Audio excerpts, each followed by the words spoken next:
आगे तरफ चलते हैं। कूर्म संस्थान। कौष्टकी ने पुनः ऋषि से प्रार्थना की, बोले हे मुने, कृपया आप हमें यह बताने की कृपा करें कि श्री मन नारायण किस प्रकार कूर्म रूप में स्थित हैं, उनका मुख किधर था, पैर किधर थे तथा उनके द्वारा मनुष्यों के शुभाशुभ को किस प्रकार प्रकट किया जाता है। या ऋषि जी ने कहा, हे विप्र श्रेष्ठ, श्रीमन नारायण भगवान 9 भागों में विभक्त भारतवर्ष में कूर्म रूप में स्थित हुए पूर्वाभिमुख होकर स्थित रहते हैं। संपूर्ण नक्षत्र समूह भी 9 भागों में विभक्त होकर इसके चारों ओर स्थित होते हैं।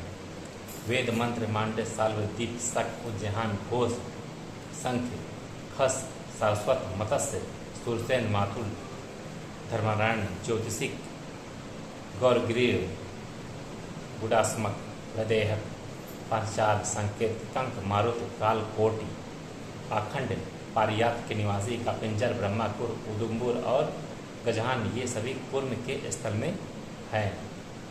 दक्षिण कौरुष ऋषिक ताप साश्रम ऋषभ सिंघल व कांची में निवास करने वाले तथा त्रिलंगा कुंच रदरी कच्छ और ताम्रपर्णी के निवासी, ये सभी कूर्म के दक्षिण कुछ में रहते हैं। तथा उत्तरा फागुनी हस्त और चित्रा, ये दोनों नक्षत्र भी दक्षिण कुछ में ही रहते हैं। ब्रह्मपात काम्बोज पहलव वड़वामुख सिंधु सौवीर अनर्थ वनिता मुख द्रावण सार्गिक शूद्र कर्ण प्राज्ञ बर्बर किरात पारत पांड पारस्व कल भूतक हैं। हेमगिरिक सिंधु कालक वैरत सौराष्ट्र दरद द्राविड़ महाड़व, ये सभी देश कूर्म के दूसरे दक्षिण पैर में स्थित हैं। तथा स्वाति विशाखा अनुराधा, ये तीनों नक्षत्र दक्षिण पैर में स्थित हैं। तथा स्वाति विशाखा अनुराधा, ये तीनों नक्षत्र दक्षिण पैर में स्थित होकर यहाँ के निवासी को शुभाशुभ लक्षण की सूचना देते हैं। मणि मेद छुराद्री खंजय अस्त्रगिरी अपरांतिक है संबिका विप्रस्तन कौंकड़ पंचनद वमन अवर ताछुर अंग तक सरकर साल में वेशनक गुरुस्वर फागुनक वेणुमत्य फगुलुक घोर गुरह कल और एक आंख वाले वाजिकेश विग्रीव सचुलिक और अश्वकेश के सभी निवासी कूर्म के कुछ में स्थित होते हैं। ज्येष्ठा मूल और पूर्वाषाढ़, ये तीनों नक्षत्र कूर्म के पुंछ में स्थित होकर यहाँ के निवासियों को शुभाशुभ की सूचना देते हैं। मांडन्य चंडरवार अस्मक लनद कुशांत जड़ स्त्रीवाद नलिक नृसिंह वेणुमती नालावस्था धर्मवत उलुक उपकर्म, यहाँ के सभी निवासी कूर्म के वामपद में स्थित हैं। तथा उत्तराषाढ़ श्रवण और धनिष्ठा, ये तीनों नक्षत्र भी वाम पैर में स्थित होकर यहाँ के मनुष्यों को शुभाशुभ लक्षणों को इंगित करते हैं। यहाँ पर ऋषि जी ने फिर आगे कहा, हे विप्रवर, यहाँ के निवासियों को यहाँ उचित नक्षत्र ही दुख सुख की अनुभूति प्रदान करते हैं।